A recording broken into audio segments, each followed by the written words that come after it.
woke up in LA surrounded by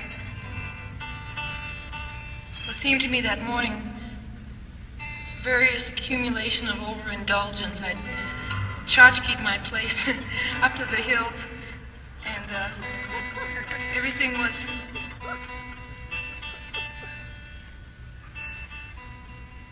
I think I'd been reading, Gibran or one of those, light-hearted philosophers.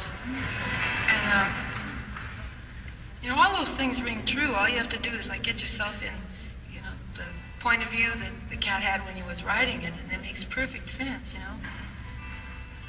It's like if you're really lonely and isolated and you read Nietzsche, it's just, But as soon as you start feeling like you like somebody, it lacks a lot of warmth.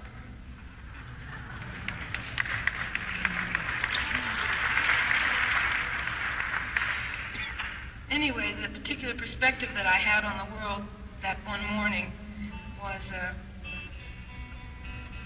I'd better put my money where my mouth was and get myself back to the garden, learn to live without electricity, raise something. That's what I figured was really all important. I figured that was what man was all about, getting back to the garden and all of that. That's just my fascination with that old story of Adam and Eve.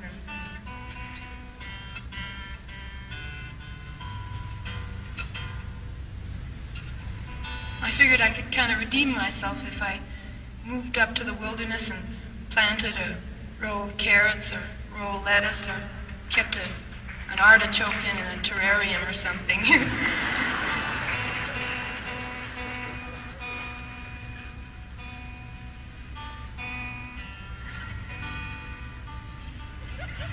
So I moved back to Canada, and I bought this piece of land, and I started building a house, and I was living in a little shack. One night I was sitting in there working on a sweater. I was making myself, it was actually a winter coat. It got more and more ambitious as it went along.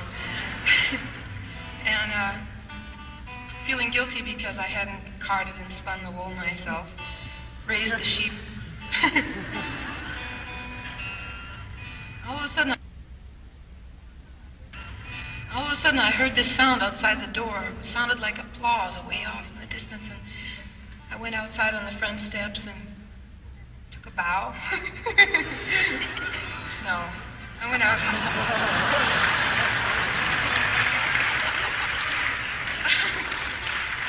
And it was this tree right out by the door. And now this tree, was a fascinating tree to me to begin with, called an Arbutus tree up there. And they have the same tree down around San Francisco. They call it a madrone, but it's really the same beast, It's really a strange tree. It's very independent, the most independent tree that I ever did see. There was a street in Vancouver called Arbutus Street, and they tried to line it with Arbutus trees, and they dug up about 40 of them, planted them, and 3 days later they just all keeled over. They said, forget it, can't live in captivity. And they spring straight up out of solid granite in the most, ridiculous conditions for a tree to come up out of the ground. They have their own calendar. I don't know, they're Chinese or something, carried on the Japanese current, Japanese, I guess. Because in August, while the other trees are just sort of coming into their peak, they decide that for them it's autumn, and the leaves turn yellow and fall all over the ground. And then when everything else is going through an autumn stage, the leaves come back on, they stay green all winter. They're really rebels. I really like them. So anyway, this night it was particularly cold, and the leaves on these trees are big and kind of rubbery looking, and they're thick to begin with, and they were all coated over with ice. You could see the frost crystallization on them, and it was reflecting the moon, and they were clanking together, So I said, all right.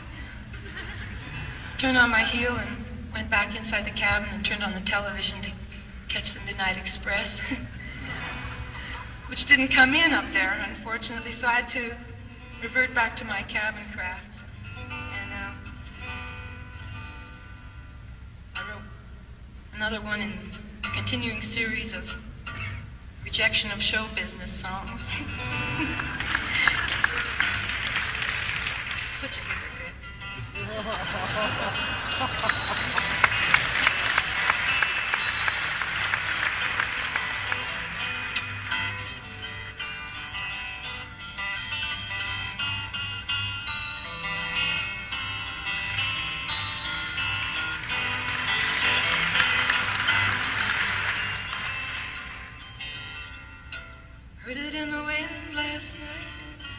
sounded like applause.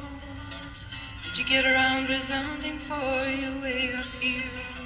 It seems like many dim years ago since I heard that face to face myself, or seen you face to face. Though tonight I can feel you here. I get these notes on lilac sprays and butterflies from girls who just have to tell me that they saw you somewhere.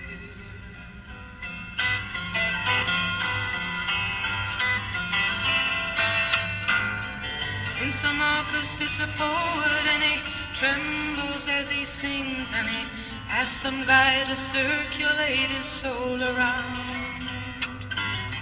On your mark, red ribbon runner, the caressing rev of motors finally turn like fancy women in 30s evening gowns. Off the charts, off to the airport, your name's in the news, everything's first class. The lights go down and it's just you up there, getting them to feel like that.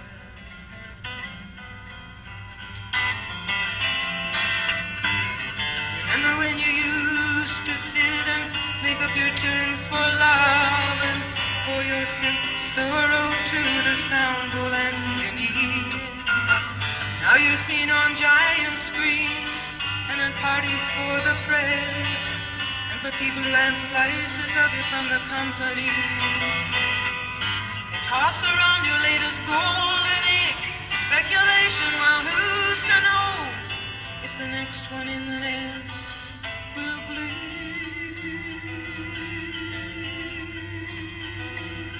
for them so? I guess I seem ungrateful with my teeth sunk in the hand that brings me these things I really can't give up just yet. Now I sit up here, the critic, and they introduce some band, but they seem so much confetti looking at them on my TV set. Oh, the power and the glory is when you're given a taste for worship. They start bringing out the hammers and the bows and the nails.